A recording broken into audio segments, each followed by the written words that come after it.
Hello बच्चों। मैं हूँ आर के पंकज और आप देख रहे हैं discovery power by mass academy. Today हम पढ़ रहे हैं 10th क्लास का बहुत ही अच्छा टॉपिक जो इम्पोर्टेंट भी है और उसका नाम है करंट इलेक्ट्रिसिटी। और ये टॉपिक अभी जो बोर्ड एग्ज़ाम होने वाला है CBSE RBC स्टेट लेवल या CBSE लेवल पे, उसमें इसमें से क्वेश्चन आते हैं। तो हम ये देख लेते हैं कि एक बार रिवीजन कर लेते हैं और क्या क्या इम्पोर्टेंट है वो देख लेते हैं। सबसे जो खास टॉपिक है वो है current, electric current. Electric current, electric current होता क्या है? आई, इसको हम आई से डिनोट करते हैं इलेक्ट्रिक करंट को। और डेफिनेशन बोलते हैं हम the rate of flow of charge. क्या बोलेंगे? The rate of flow of charge I equals to D Q upon D T. ये होता है अपने पास electric current. The rate of flow of charge is called electric current, यानी कि आवेश में प्रवाह की दर को हम क्या बोलते हैं? धारा कहते हैं। हिंदी में इसको क्या बोलते हैं? विद्युत धारा। तो ये आई से हमने डिनोट कर दिया। यहाँ पर जो हमारे पास क्यू है, क्यू की वैल्यू हम क्या लेते हैं? Plus minus n e. Q क्या है? इलेक्ट्रिक चार्ज है। और एन क्या है? Number of electron. एन क्या है? ये जो स्मॉल एन है, स्मॉल एन को हम लिखेंगे number of electron. Number of electron. E क्या है? यहाँ पे charge on electron. Charge on electron. Charge on electron क्या वैल्यू होती है इसकी? 1.6 इंटू 10⁻⁻⁹। तो हमने देख लिया कि इलेक्ट्रिक करंट क्या होती है, इसकी यूनिट क्या होती है? एम्पियर। अगर बात करें अपन यूनिट की तो यूनिट इज एम्पियर। एम्पियर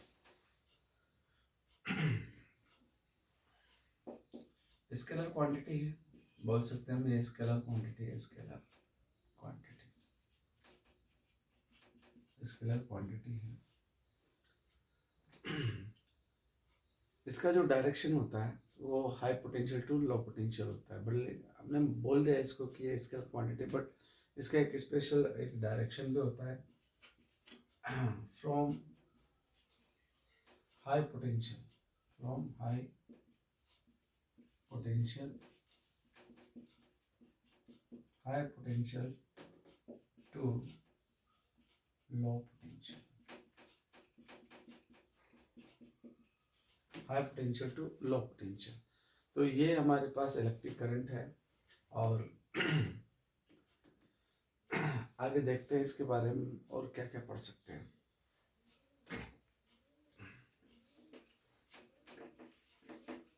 इसके बाद आता है हमारे पास इलेक्ट्रिक पोटेंशियल। इलेक्ट्रिक करंट के बाद हम लेते हैं इलेक्ट्रिक पोटेंशियल। इलेक्ट्रिक पोटेंशियल क्या होता है देखते हैं। The work done, electric potential. The work done in brings a unit positive charge. The work done in brings a unit positive charge from infinity to that point of electric field is called electric potential. देखो क्या है बच्चों कि work done, यहाँ पर बात चली work done की, तो V equals to W upon Q। General formula अगर बात करें, हम क्या बात कर रहे हैं कि मान लीजिए आपके पास ये Q1 इक्वल्स टू कोई Q चार्ज है और इससे R2 equals to infinite distance पे यहाँ पर Q2 equals to 1 coulomb charge है। ठीक है, यहाँ पर हमने एक पॉइंट कंसिडर किया। 1 कूलम चार्ज को हम P पॉइंट पर लाएं। P पॉइंट की ओरिजिन से डिस्टेंस कितनी है? R। ये R दोनों पॉजिटिव चार्ज है। ठीक है, तो इस चार्ज को हम P पॉइंट तक लाएं, तो लाने में जो हमें वर्क डन करना पड़ेगा वही वर्क डन हम क्या बोलेंगे इलेक्ट्रिक पोटेंशियल है। डायग्राम को अच्छे से समझना है इसमें, है ना। डायग्राम को अच्छे से समझ लीजिए आप लोग। ये ओरिजिन मान लीजिए कि यहाँ पर ओरिजिन है, इस ओरिजिन पे एक चार्ज रखा है Q1 इक्वल्स टू Q और Q2 equals to 1 coulomb charge, R2 equals to infinity है और R1 इक्वल्स टू R है। V equals to W upon Q एक जनरल फॉर्मूला होता है। तो हम इसको कहाँ से इनफाइनाइट पॉइंट से P पॉइंट तक लेके आ रहे हैं। तो यहाँ पर हम बोल सकते हैं कि ये जो हमारे पास चार्ज है ये एक तरह से Q2 माना है हमने, इसको क्या माना है Q2, और इसकी वैल्यू क्या है W अपॉन 1। तो हम बोल सकते हैं कि जो पोटेंशियल है वो वर्क डन के इक्वल है, जो पोटेंशियल है वो वर्क डन के इक्वल है। तो देखिए यहाँ पर हमने कहा कि कहाँ से कहा था, इनफाइनाइट से P पॉइंट तक लेके आए। तो वर्क डन क्या हुआ, इनफाइनाइट से P पॉइंट तक लाने में हमारे पास में 1 कूलम लिया था। तो जो वर्क डन किया वही वर्क डन का इलेक्ट्रिक पोटेंशियल है। ये हमारा मेन फॉर्मूला बन गया है। और इसके बाद हम बात करें कुछ स्पेशल पॉइंट। ये भी स्केलर क्वांटिटी है, स्केलर क्वांटिटी, ठीक। इसका भी direction high potential to low potential ही होता है। और यूनिट क्या होगी, यूनिट होती है इसकी वोल्ट, क्या होगी इसकी यूनिट, वोल्ट होती है। Got it. ये जो हम पढ़ा रहे हैं आज, ये 10th क्लास लेवल का ही है। स्टेट बोर्ड पे या सेंट्रल बोर्ड पे अगर हम ले तो ये 10th क्लास लेवल तक का है। Got it. रिमूव कर दे इसको।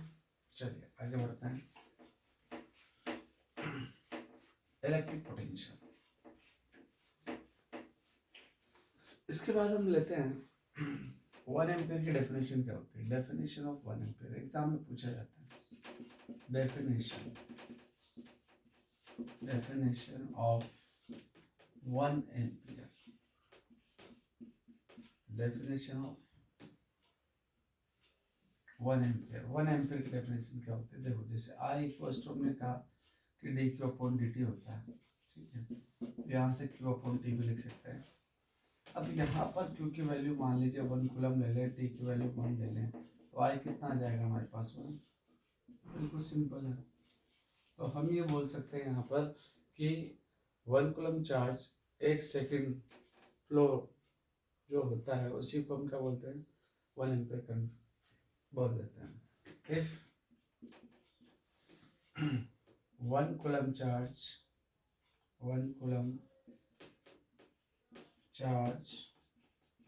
if 1 coulomb charge is flow, 1 coulomb charge is flow for 1 second, is called 1 ampere, is called 1 ampere। 1 coulomb charge 1 second तक फ्लो हुआ उसी को हम 1 एम्पियर बोल देते हैं। गोट इट, समझ में आया? आप लोग नोट कर लीजिए। ये 1 एम्पियर की डेफिनेशन फिनिश हुई। इसके बाद हम लेते हैं हाँ नोट कर लीजिए। दिखाई दे रहा है आप लोगों को? रिफ्लेक्शन आ रहा है थोड़ा सा, हाँ वो रिफ्लेक्शन तो है, नीचे का दिखाई नहीं दे रहा। ओके ओके, देखो इसको,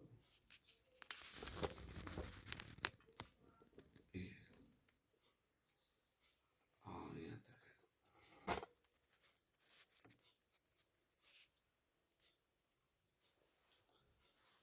1 coulomb charge is flow for 1 second is called 1 ampere। Got it? चलिए इसके बाद लेते हैं एक न्यूमेरिकल लेते हैं। इस पे न्यूमेरिकल क्वेश्चन नंबर 1 क्या है हमारे पास, 2 ampere current is flow for 2 minutes। How much charge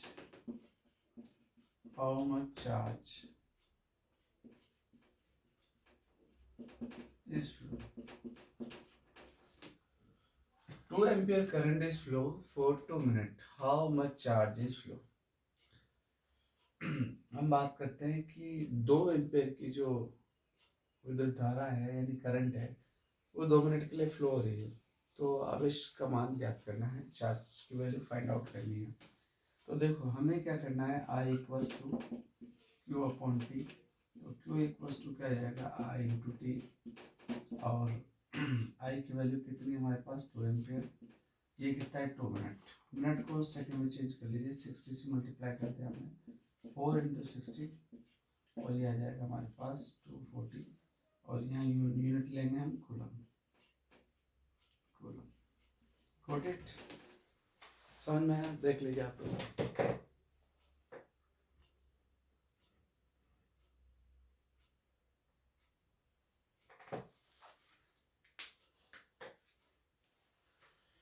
okay, इसके बाद हम लेते हैं, हैव रिटन, इसके बाद लेते हैं हम इलेक्ट्रिक पोटेंशियल पे base question. Question number 2, 5 coulomb charge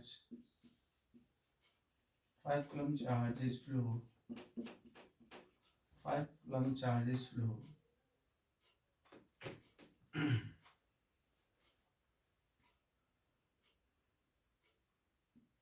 in a circuit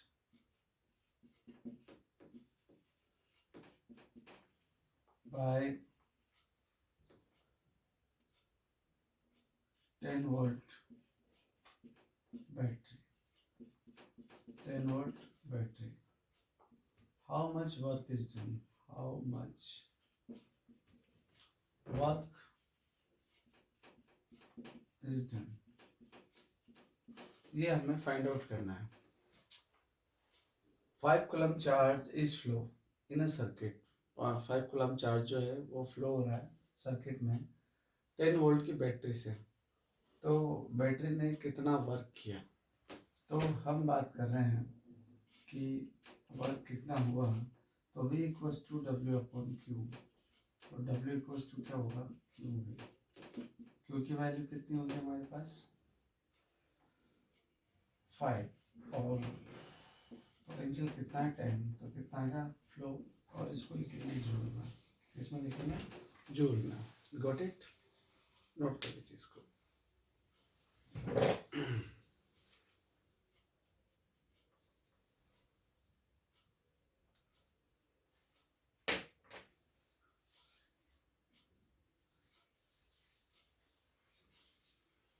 okay, have you written. ये है हमारे पास छोटे छोटे वीडियो हैं जिससे क्या है बच्चे को अपने जो कंसेप्ट है वो क्लियर कर सकता है। वो ज़्यादा हमें वॉचिंग भी नहीं करना, और छोटे छोटे वीडियो में बहुत अच्छे कंसेप्ट क्लियर हो जाते हैं। इसी के बाद आता है हमारे पास इलेक्ट्रिक सर्किट आते हैं, और इलेक्ट्रिक सर्किट और रेजिस्टेंस आते हैं। देखो इलेक्ट्रिक सर्किट क्या होते हैं, जिनमें इलेक्ट्रिक कंपोनेंट कनेक्ट होते हैं। ठीक है, इलेक्ट्रिक सर्किट क्या होता है, electric circuit, electric circuit, electric circuits क्या होते हैं, इलेक्ट्रिक सर्किट्स वो होते हैं जिनमें इलेक्ट्रिक कंपोनेंट कनेक्ट हो। जैसे मान लीजिए मैं बात करता हूँ कि ये मेरे पास रेजिस्टेंस है, ठीक है, ये रेजिस्टेंस है। अब ये किसके हेल्प से कनेक्ट है, बैटरी लगा दिया हमने, ठीक है, की लगा दिया हमने, यहाँ पर एमीटर लगा दिया हमने, कितना करंट फ्लो हो रहा है, यहाँ पर हम वोल्ट मीटर लगा दें, है ना, ये वोल्ट मीटर लगा दिया हमने। तो सब एक साथ कनेक्ट है, सबके सभी एक साथ कनेक्ट है, तो इसको हम क्या बोलेंगे, electric circuit. The circuit in which electric components are connect is called electric circuit. Got it. एक ही है, ठीक है, ये बैटरी है, बैटरी। अब इसके बाद लेते हैं हम रेजिस्टेंस। रेजिस्टेंस क्या होता है वो भी समझ लेते हैं हम लोग।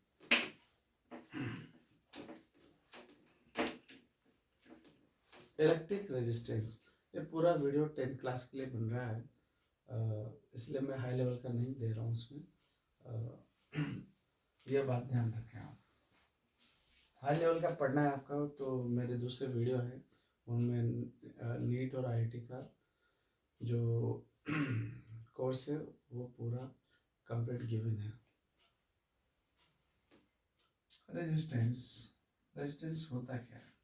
अगर हम बात करें कि रेजिस्टेंस होता क्या है, रेजिस्टेंस को हम कैपिटल आर से डिनोट करते हैं। रेजिस्टेंस क्या है?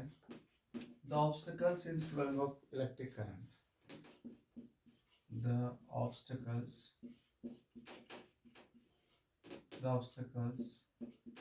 in flowing of current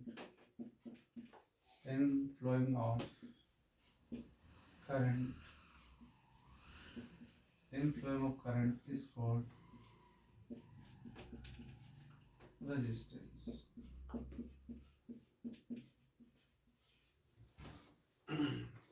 The obstacles in flowing of electric current is called resistance. Unit क्या है? अगर बात करते हैं यूनिट इज ओम। यूनिट क्या है हमारे पास? ओम। फिर हम बात करते हैं किस किस पे डिपेंड करता है? इट डिपेंड्स ऑन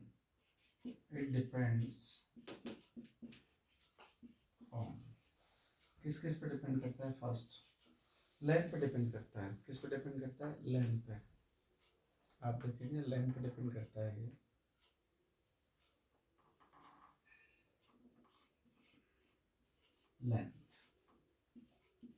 ये लेंथ पे कैसे डिपेंड करता है? डायरेक्टली प्रोपोर्शनल होता है।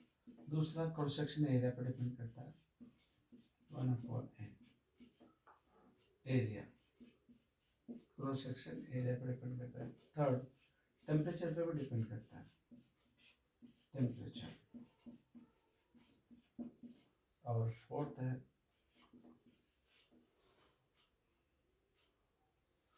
Nature of conductor, NOC। इसको बोलते हैं हम नेचर ऑफ कंडक्टर।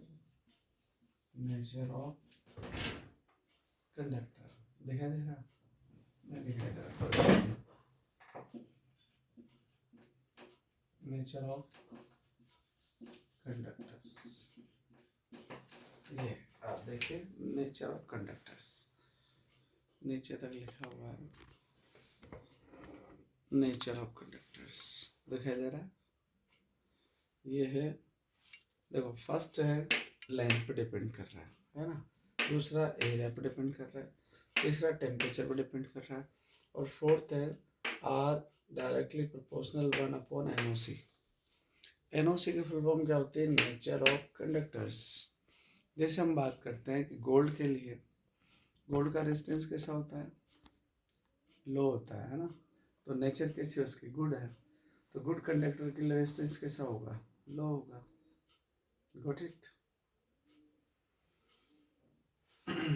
तो हम यहाँ पर एक रिलेशन निकालेंगे। क्या रिलेशन होगा वो? कि R प्रोपोर्शनल L/A।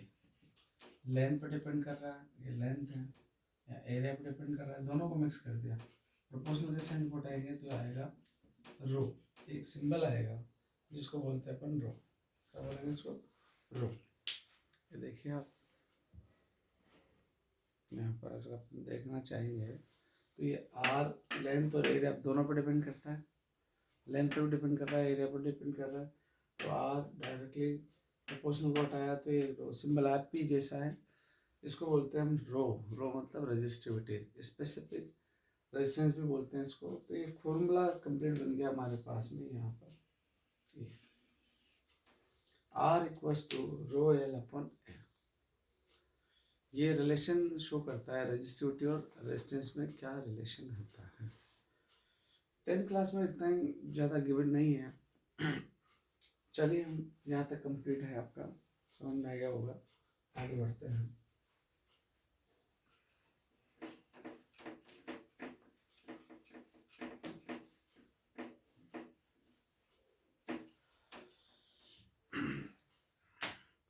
इसके आगे का जो हम वीडियो है वो इसके आगे वाले वीडियो में आपको पढ़ाते हैं। Thank you.